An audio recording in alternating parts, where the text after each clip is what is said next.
I didn't know if any of you had seen this or not, but I know many years ago in Air Force survival training, they taught you how to take a pair of pants and make a backpack out of it. So basically what you do is you take the belt or piece of rope and you scrunch up the waist area to make the bottom of your backpack. Now you can use a belt to do it. I would take a piece of string or paracord and do it because you can get it much tighter.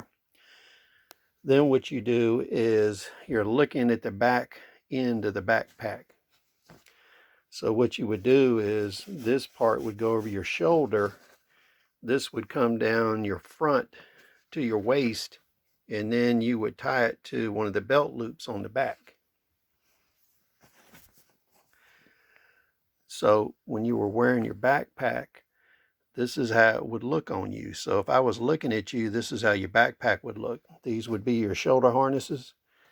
And then you could adjust these strings for whatever height you were, where you wanted your backpack to fit. So this is an example of the poor man's backpack. Now, the other way you could go about doing this is you could make this a sling pack where you would sling it over your neck and one shoulder.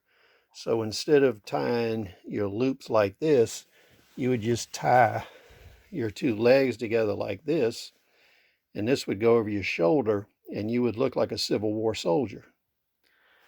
So you can take any old pair of pants and make a backpack. So if you're traveling somewhere and you don't have a bug out bag, or you own an aircraft, you can take any pair of pants and make a backpack or a side sling pack out of it.